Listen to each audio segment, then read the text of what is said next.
All right, everyone. Hello, I'm Yutika Lad, and I am a curriculum specialist here at Jove. Thank you so much for joining us today for our second session of our Innovation and Instruction webinar series, in which you will hear from the 2021 Jove Science Education and Research Innovation Award winners as they discuss their innovative solutions to the advancing scientific research and education.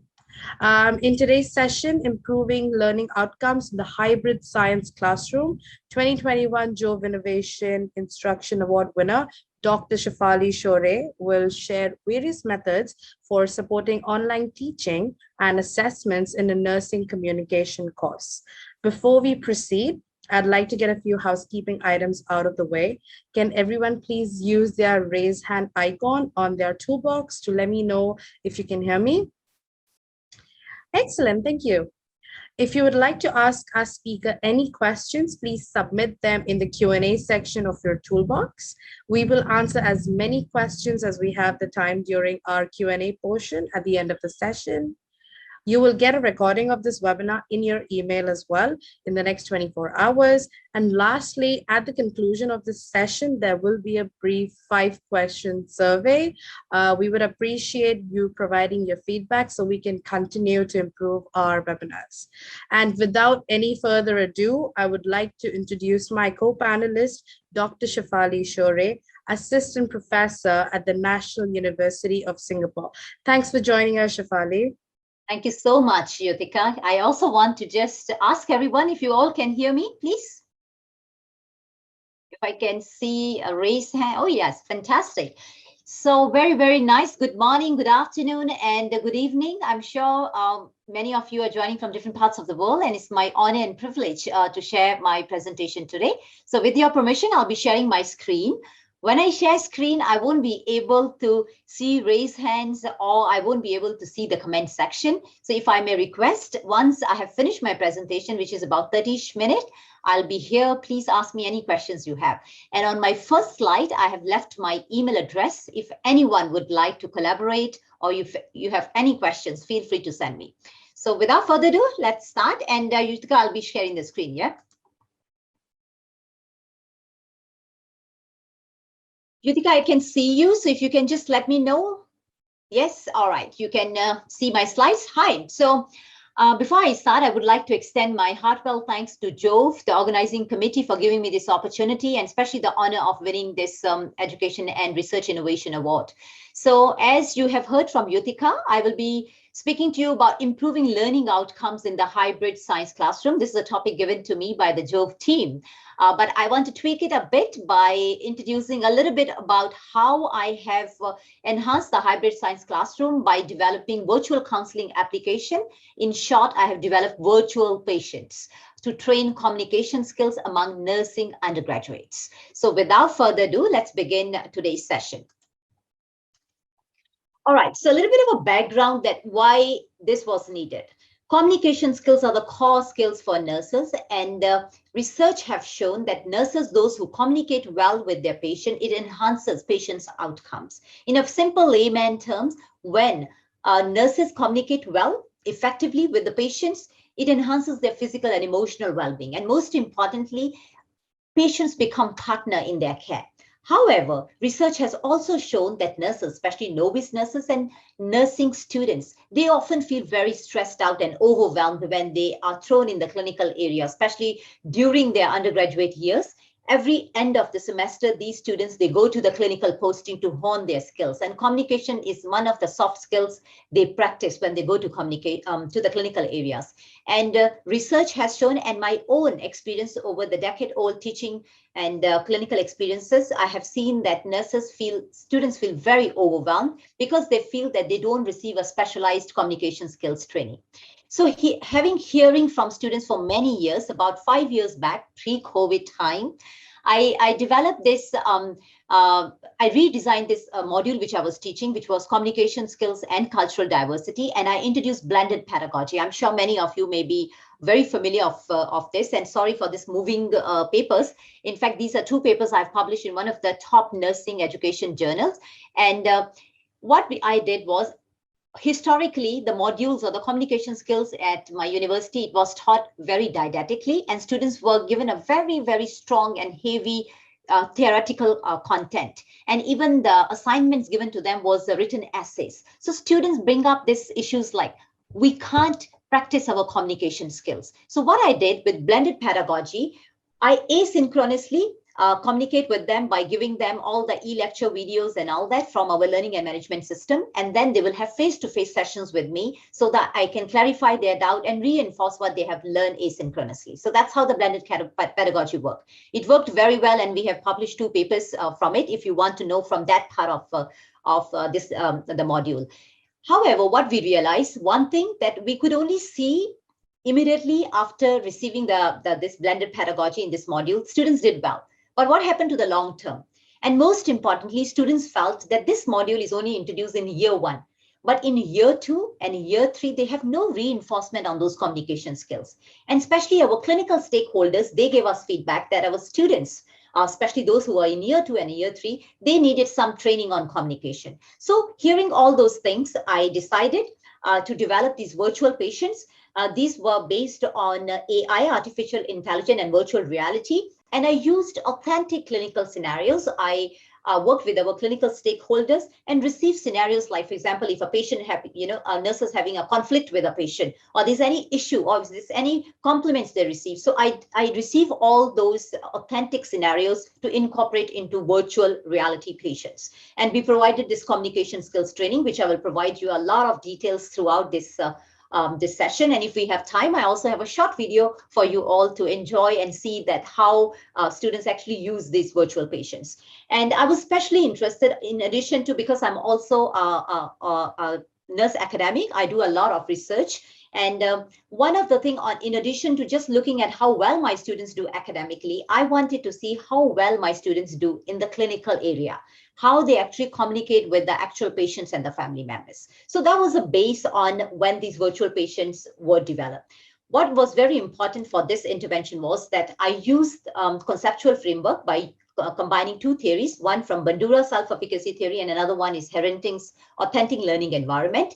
I based this virtual patients concepts on these 2 theoretical frameworks, and then nursing students practice on these virtual patients. So let me give you a little bit of more indication how these theories come into picture. And I'm sure many of you are academics, and we know that if we want to develop any intervention, whether it is education-based or whether it's based on online, whether we are doing hybrid, it needs to have substantial conceptual framework, or it has to be based on a theory. So Bandura self-efficacy, that as it shows that mastery experience is very important, is what actually Bandura has self-efficacy theory has 4 factors which enhances someone's self-efficacy. In layman term, though it is not, but self-efficacy is like somebody's confidence, right? So if students want to feel confident in communicating with their colleagues, with the patients and their family members, how we can enhance that? So I incorporated these 2 concepts from Bandura self-efficacy theory. One is mastery experience. That means giving ample opportunities for students to practice their communication skills.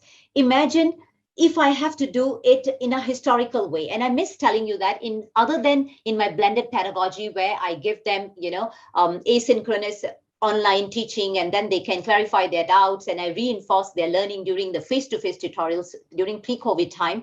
What another thing I did was I introduced a lot of opportunities for students to role play the communication skills. And also, I'm not sure how many of you are from healthcare industry here. I also introduced the concept of standardized patients, in short, SPs. What are those? Standardized patients are the actor patients. They receive a special training, then they act like patients.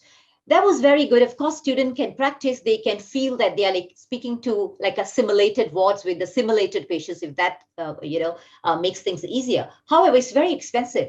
Logistically to keep them, and also especially now in COVID times, how to bring them and get all these things going. So what I did with this particular virtual patients, my main concept was that I want to have a system where students can practice their communication skills anywhere, anytime. And also they can do as many practices as they can, because with standardized patient, it's only limited. Only 1 or 2 students in the whole class can practice. And another thing is verbal persuasion. That means every student, when they practice with their communication skills with a virtual patient, they receive feedback. So that was one of the key component I wanted to introduce when I developed these virtual patients. And another thing is authentic theory. It has these 9 components. I won't go into details because of time, but just want to let you know that the scenarios were based on authentic scenario from the clinical settings. And even you will see later, when I develop virtual patients, even the background and all that we created as such that student feels that they are in a hospital or they're talking to a real patient. So that's how these virtual patients were developed.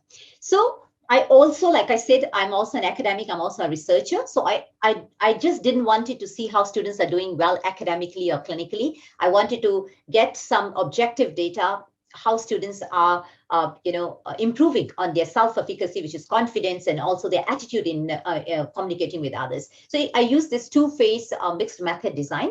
In phase 1, I use pre-post quasi-experiment, and in phase 2, I did qualitative interviews, in-depth and focus group. I'll give you more details in my subsequent slides.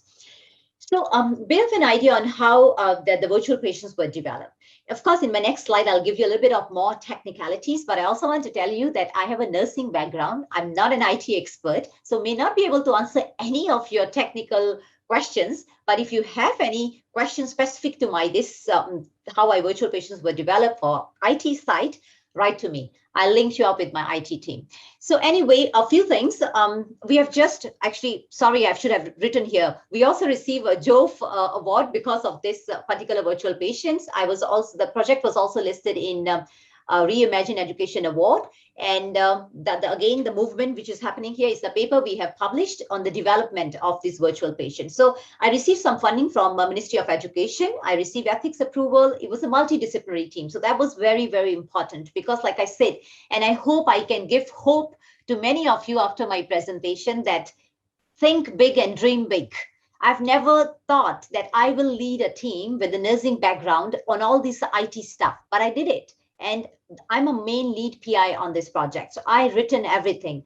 So of course, there are some lessons to be learned, which I'll share also soon. But yes, it's a multidisciplinary team, which we had nursing background colleagues. I had doctors, I had IT experts, and most important, I had students on my team.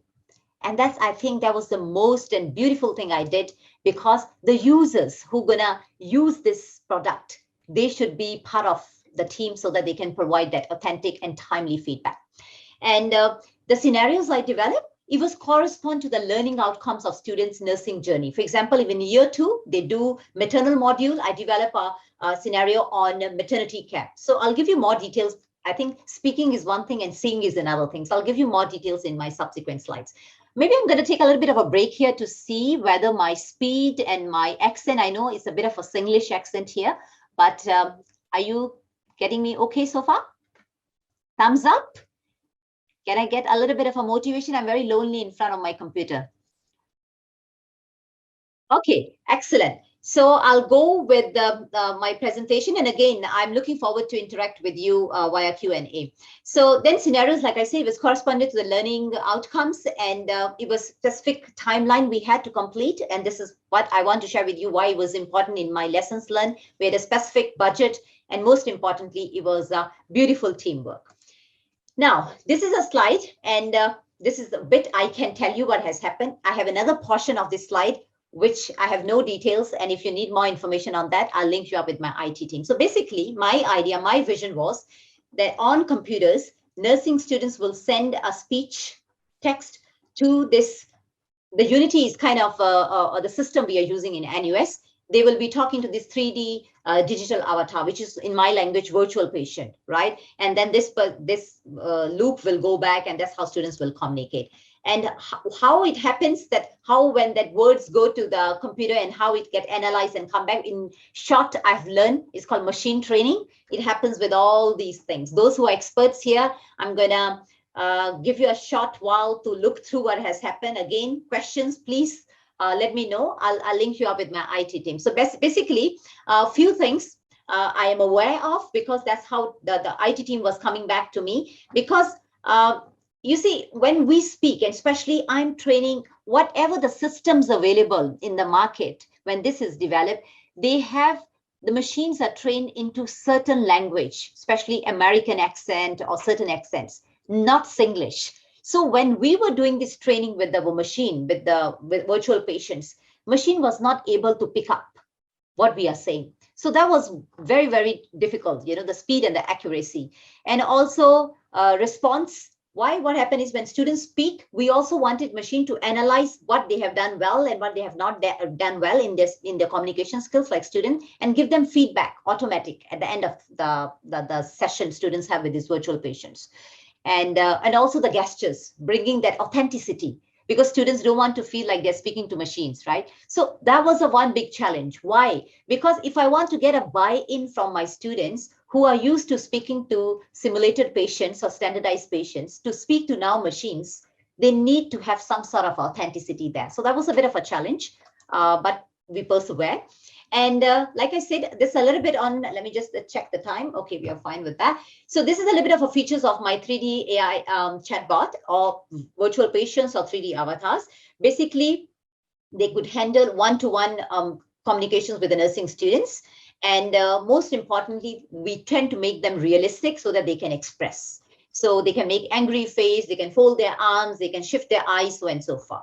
And I have this menu, like how students can reach out to that. I have more slides in my next few slides. This one just for those who are interested to see how I incorporated these virtual patients to my curriculum. So basically, the students receive it according to the level of learning they had in this nursing undergraduate years. For example, in year 2, they learn about women and child health. So my scenario was on a pregnant lady. Then they learn about mental health. The scenario was on mental health. Then the scenario was on operation theater. When they go into year 3, the scenario was like that. But there was this scenario, which was very unique, which was at the end of students' year 3 journey. I purposely didn't choose any clinical scenario. Why? Because this is a stage I have personally seen, being an educator for many years, that students, especially in Singapore, those who are nursing students, before they become registered with Singapore Nursing Board, they have to go through very rigorous transition to practice this posting, where it's a 9 weeks posting where they have to kind of simulate all their skills they have learned over the years and really function as a registered nurse. So it can be very stressful, and especially nowadays, especially now with the COVID hitting, it is taking a toll on students' mental health. So that's why I decided to have a scenario where there's a stressed student and students are providing peer feedback and peer so-called support to each other. So that's how the scenarios were underlaid. So let me give you a little bit of how the outlook looked like. And I also have a video if the time allows to show you. So few things to look at. Number one, the students will enter like this. They will start from here. Then they will have this drop-down list, which scenario is relevant to them, like depressed patient, pregnant lady, talking to another healthcare, or providing care to their own colleague. And one of the highlight of this virtual, the training I'm doing with my students nowadays, because what has happened, like I said, that machine needs to understand what my students are speaking. So we made sure that students test their speech with the machine by saying out certain words, which we have listed.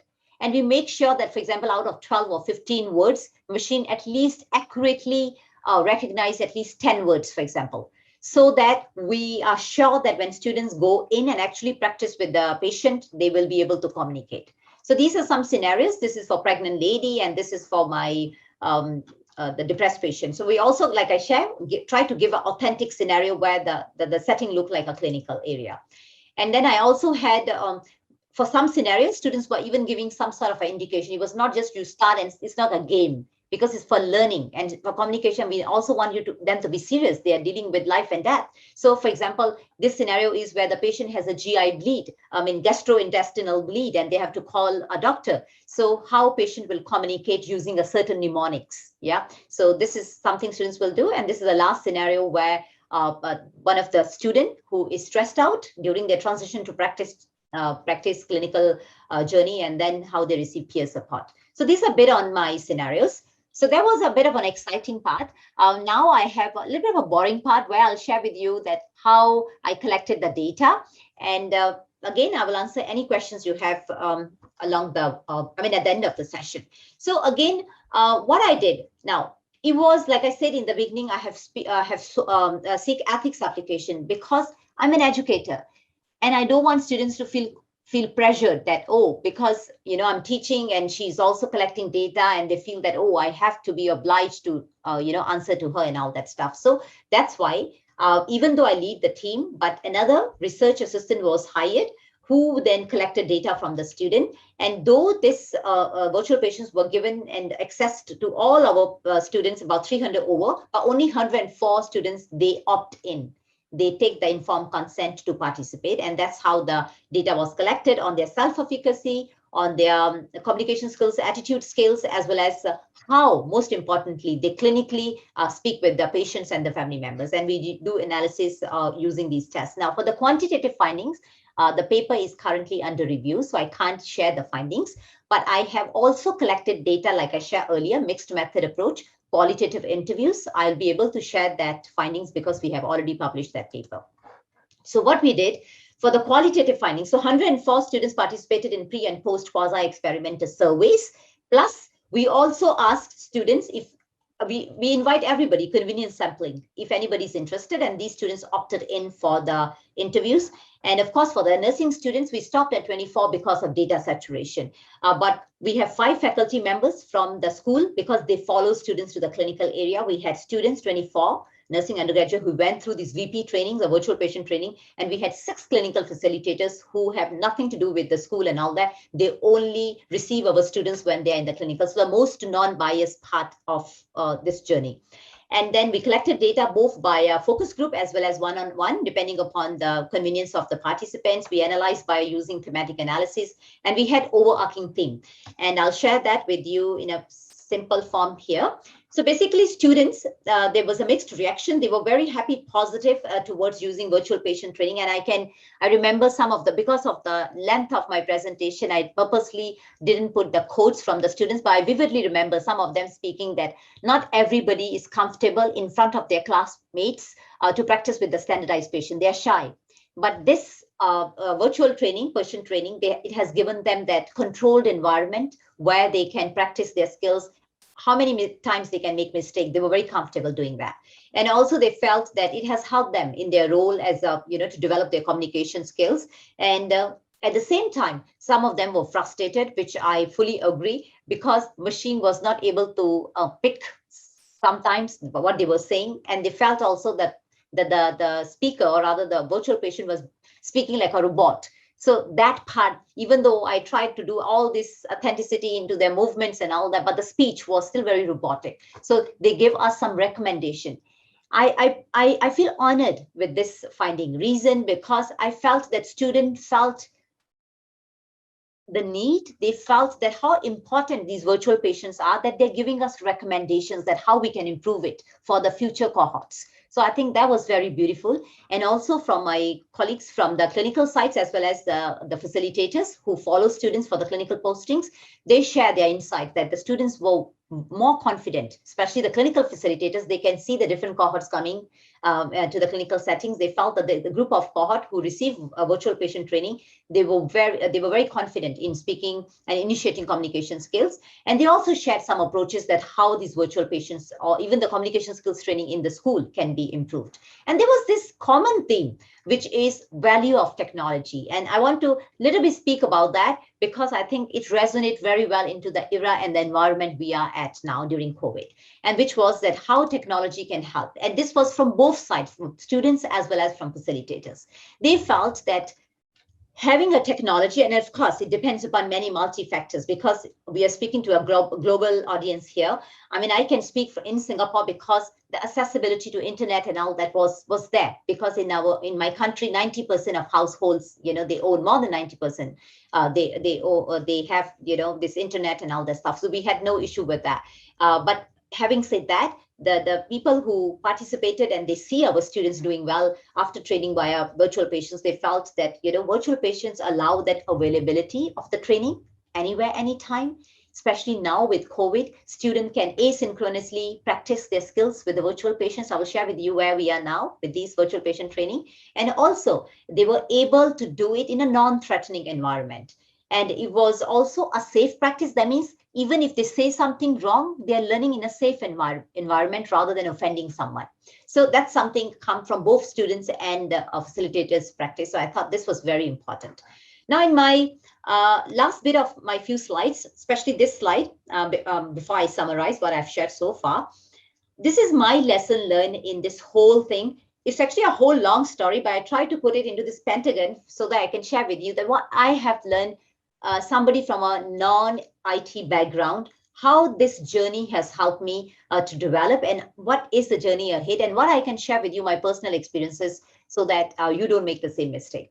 Number one, clear and open communication. When I had a vision for this project, I came up with this thing that, because I have my main research focus is on women and child health. So I develop interventions, psychosocial interventions for new moms, especially, with the mental health and all that.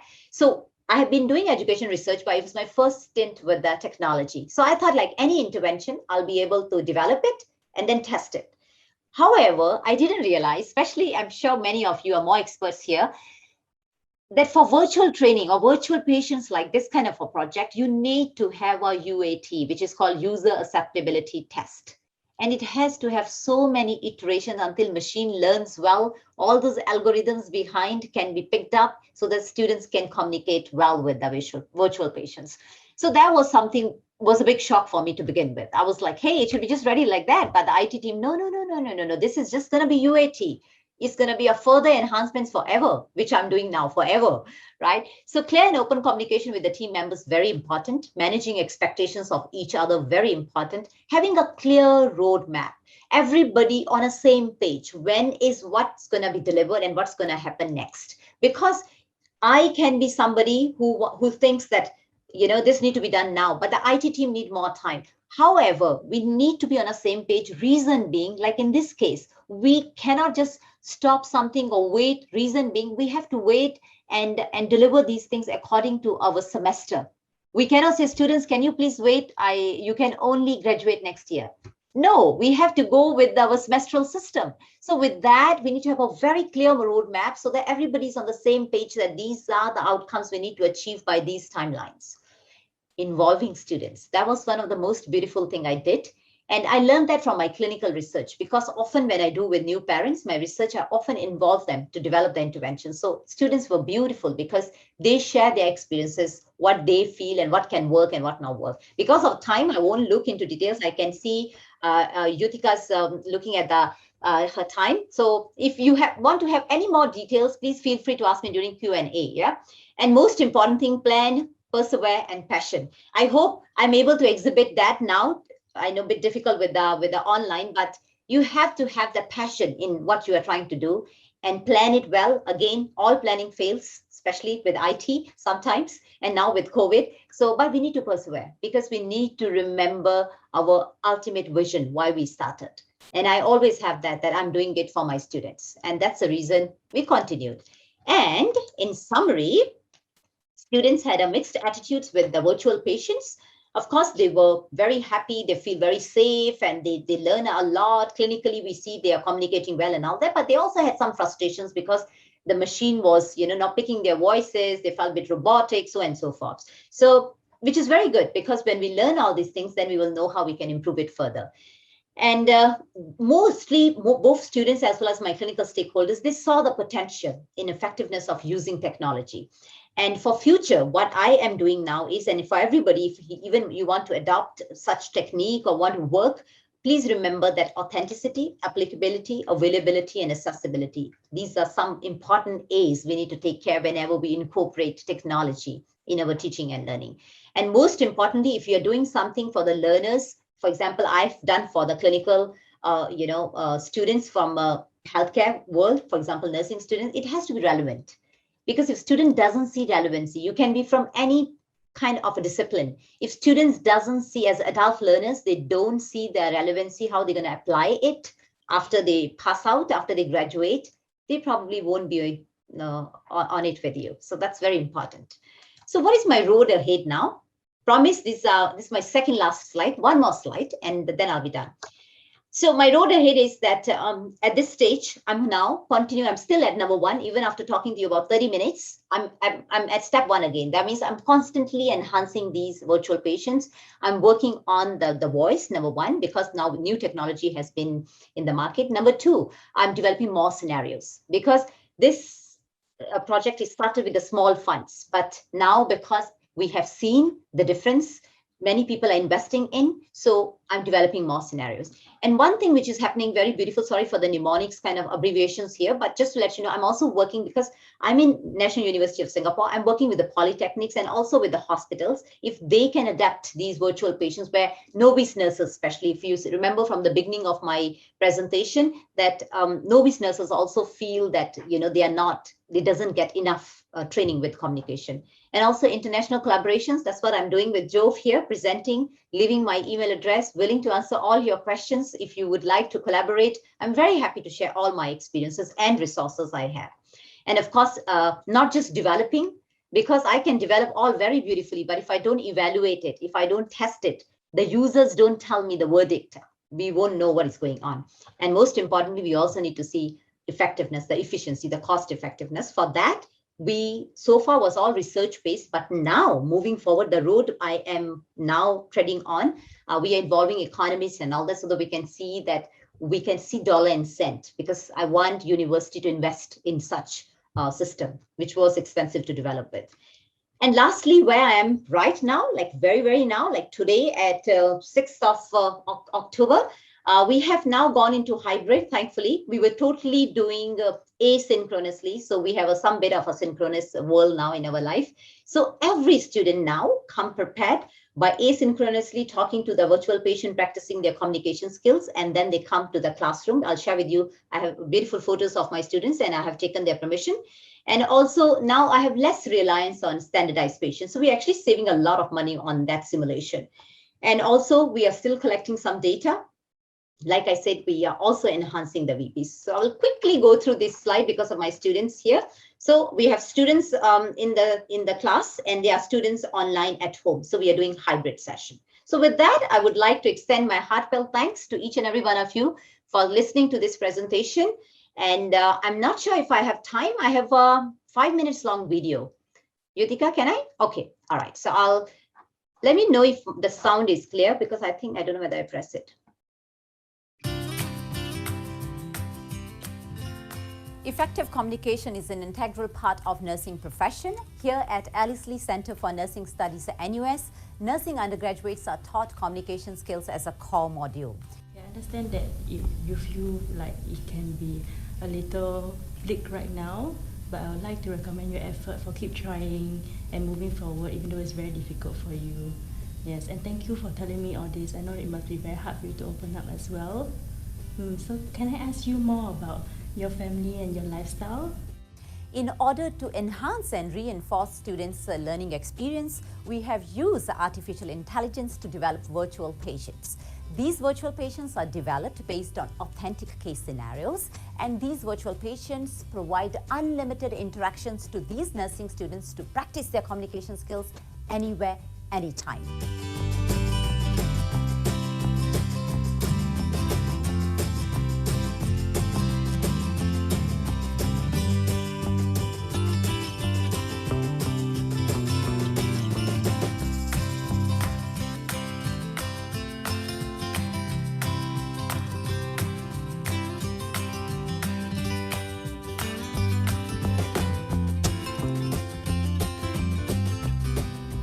Okay, Wes, you mentioned about feeling low. Could you tell me more about this?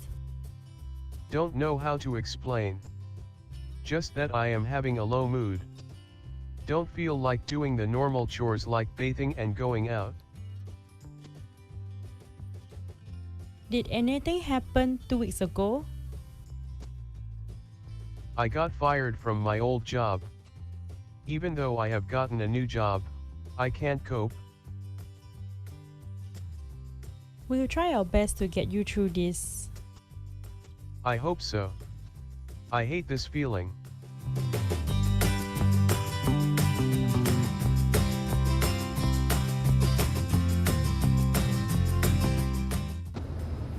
I just did his parameters and I think his blood pressure is coming down. Okay, what is his blood pressure reading? Patient is hypotensive, blood pressure 87/60. Okay, I'm worried about the patient's current condition. don't panic, we can work through this. I think the patient is going through hypovolemic shock. Okay, what are your recommendations? I suggest we give him IV fluids. Okay, thank you. Please administer IV normal saline 0.9% 1 pint over 2 hours. I will review patient as soon as possible. Can I confirm is IV normal saline 0.9% over 2 hours? Yes, IV normal saline 0.9% 1 pint over 2 hours. Please come and review the patient as soon as possible. Okay, thank you. I will review patient as soon as possible. These virtual patients are 3D avatars, and the highlight of these avatars are they can exhibit both verbal and non-verbal communication skills. And the case scenarios used to develop these virtual patients are congruent with nursing undergraduates' semestral learning objectives. Our ultimate aim is to enhance students' learning experience and at the same time for nursing undergraduates to become effective communicators when they deal with real-life patients, colleagues, and healthcare professionals during their clinical posting. So initially it was very awkward speaking with the virtual patient because we're so used to communicating with the standardized patients that we get during our sessions, but eventually we got more used to the patient, and the fact that the VR patients' responses were different than our normal patients, and they were definitely more varied. So in that sense, we got a chance to learn to work our way around what they say, and that helps us in our communication because we're not like giving standard typical answers because we're now learning to adapt more to the situation. Now, the use of AI, I feel, can be used to supplement the current communication modules, allow the students to reinforce their learned concepts that they've gone through in the modules, maybe to relearn things that they've forgotten, especially since the AI doesn't forget what you might have. It'll be able to tell you what you've missed out in the interview itself. Most importantly, I feel, is the fact that it gives the students a safe, non-judgmental environment for them to be able to practice their learned concepts and maybe relearn their forgotten concepts at anytime and anywhere they want, as long as they have the AI on their computer. Thank you. So with this, I'll stop sharing my screen and over to Yutika and team. Thank you. Thank you so much for that presentation, Shefaly. It was amazing, and we'd love to hear your experiences and insights. Now let's take a look at the questions that we've got from the audience. And audience, if you have any questions at this moment, please do continue to send it over to us in the Q&A section below. So yeah, I can see, I think, thank you very much. Wow, that's very nice, all of you. Hear you well. Thank you. Fast, but we are following. Okay. Yes, Nada. Yeah, that just, I'm not sure why this speed is always there. Huh? I'm working on it, darling. Okay, I think this is Ibrahim. Very good question. Showing video. I've done that. And Yutika, let me know if you have picked up anything. I'm reading this question, which is very, I think, excellent question. What would be the answer of the VP? Sorry, what would be the answer of the VP? Is it was asked of the box question? Yeah, or is it the student did not ask question? Anyway, yeah, very good question. In fact, Ibrahim, that has taken a whole life of mine. So a few things I want to share here. So basically, for example, we are speaking to someone who is down. We know we speak certain professional language, right? And of course, everybody can speak a different iteration, simple thing like even greeting the person. So I'll say, hi, sir, how are you doing? Another person, hello, how's your day? You know, so these two things, if machine need to learn because the different words and all that. So what I did, Ibrahim, and that's helped my team and a lot, me and my students, we, as much as I can think, I have more than 10 years of experience teaching communication skills. Whatever in the past I had, what I did was, I also had a recording of my students' assessments with the standardized patients, which is kind of a requirement by my university. We received special permission to go through those videos and look at all those words. So it took us months, really, to get all those words done.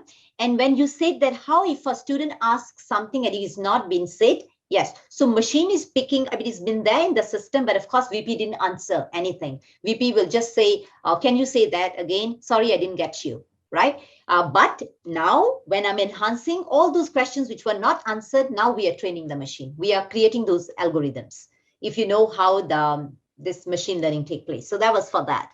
Or if the student did not ask the question, yeah, the very good question. I like especially this question you said, because in especially when you're doing interviews with the students, we don't just casual talk. It's a professional communication skill training, and we are using certain framework. So what we have done is that if students doesn't ask those special frameworks, which we have already keyed in the machine, the feedback they receive at the end, it will show rate cross that you didn't do that part.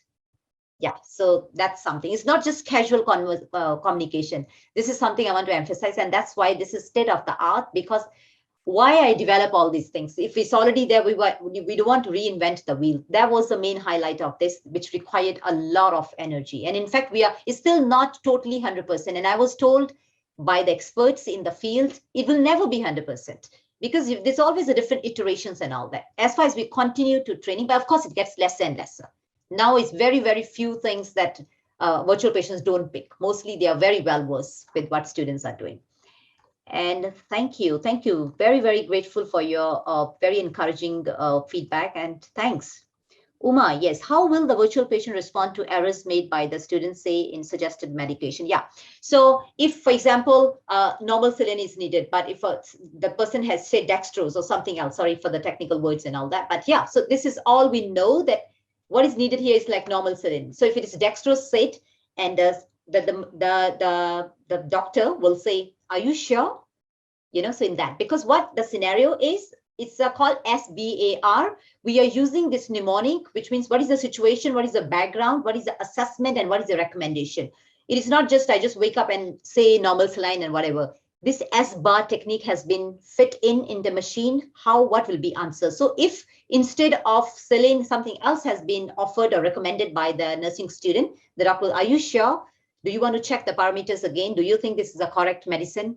Yeah, so then that will be corrected accordingly. Uma, I hope I have answered your question. Thank you, no problem. Yes, so is this, Yutika, I've left, you rate the student learning experience of students? Yes. We do have a few more questions actually popping up. You can go ahead and answer them. So should I just continue to read here? There's no other way. Oh, I will. Yeah, I am. So I will read it out from the Q&A section. So Ibrahim has asked, how do you rate the student learning experience of students of 10 comparing VP with real patients out of 10? Yeah, so good question. I will answer. What I was actually trying to ask Yutika, this one I can read. If you have any other platform, there are questions coming, that one I need your help to read. This one I will answer. Yeah, of course. All right, so Ibrahim, yes, very good question. How do you rate the student learning experience of students out of 10? I think it's not for me to rate. I can be biased. It's about students to rate and see, because they are students, they have learned in year 1, especially the historical group, from the standardized patients. And in the past, there was no further reinforcement training given. And now those group of students are given this virtual patient additional training, reinforcement training. And students are very happy, they're liking it. So I have not done 1 or 10 kind of a rating. So what I've done is I've done in-depth interviews with them. And also I have collected surveys from them, that how do you feel and all that stuff. It shows, I mean, if you want to see the statistical, very technical terms, it shows positive, responses. We have a significant p-values, and for quality, I believe more on qualitative feedback than just the numbers. And students, I can see how students are writing to me. In fact, I would say the one of the honor I have is that some of the students who have passed out, they know that virtual patients always need training and all that. They're offering themselves. They're saying, can I come and help you with the further training of the virtual patients and all that. So I think that's the beauty of it. This could be adjusted for basic classes. I didn't get, Caroline, a good question, but I didn't understand the word basic classes. What does it mean? Can you please clarify? Thank you, Ibrahim. God bless. Thank you very much for that very encouraging feedback. Carolina, I just want to know basic class. What does it mean? Will other universities have access to this tool? A very good question. I can only read Wilna. Please write to me if you need to, but I'm working with my collaborators from different parts of the world. So yeah, they are working with me. I mean, I'm giving them access. I don't want people to reinvent something which I already have. But of course, enhancement bit, you need to do a little bit of work, and especially those who are non-English speaking.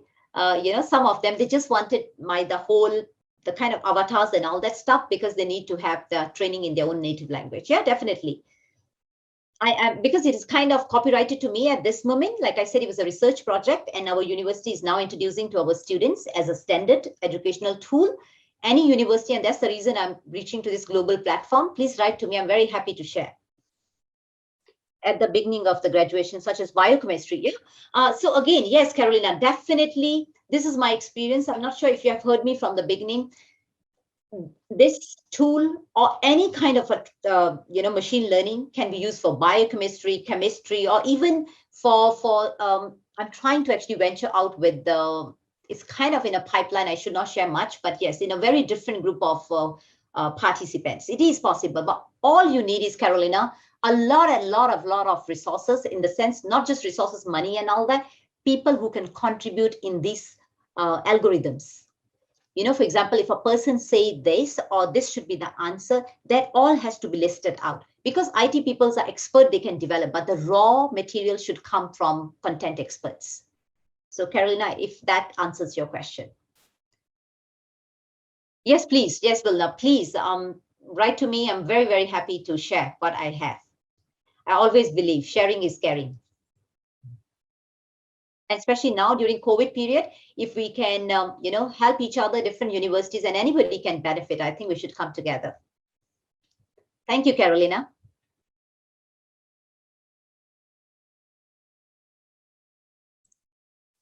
Okay, I think we can take 2 more questions. So Shefaly, here's a question from me actually. What academic differences did you observe with the students before and after blending the VPs into your teaching?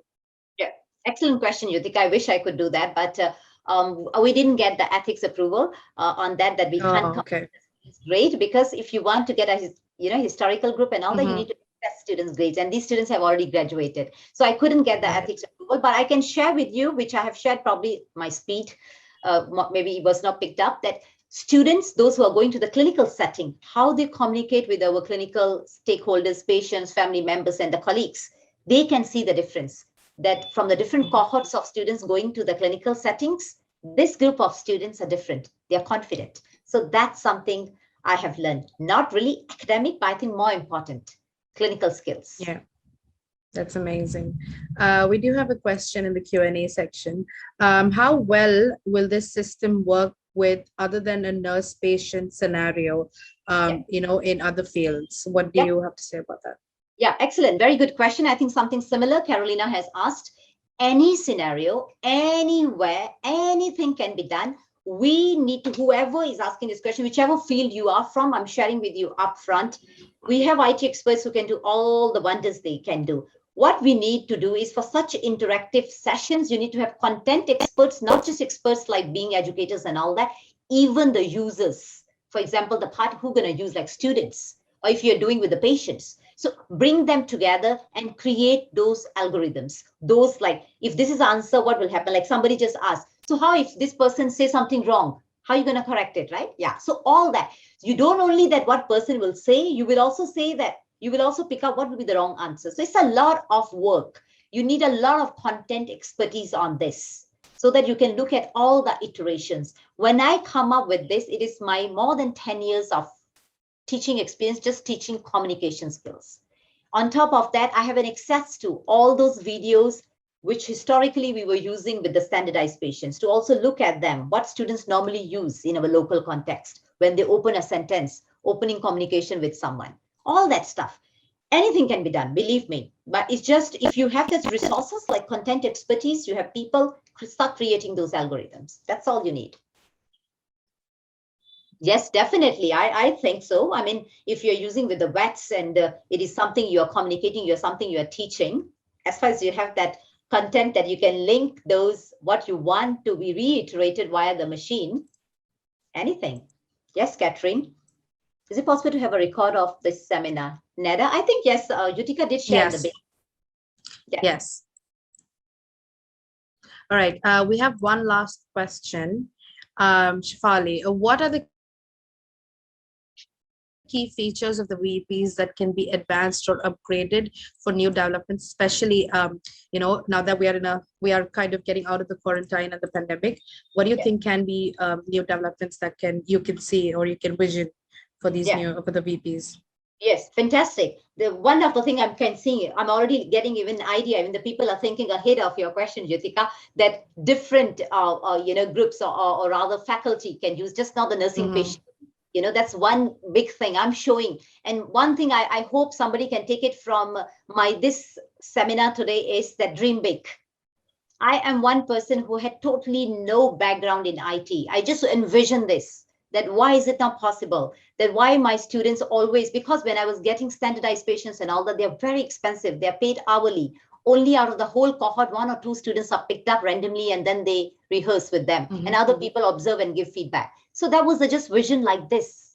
So one of the things I would say is different faculties trying such things, new modes of teaching, number one. And second, enhancement. For me personally, for my VPs, I'm developing more scenarios. So far, what I presented only 4. We are developing many more and also continue to enhance those. But I can tell you with time that enhancement, that the load gets lesser and lesser. Right. Well, thank you so much for answering my question, Shefaly. And unfortunately, that's all the time we have today, folks. A special thank you to Shefaly for taking the time and to being part of the discussion with us today. Again, just a reminder that the recording of this session will be available via email. And if you have any questions, you can definitely write to Shefaly.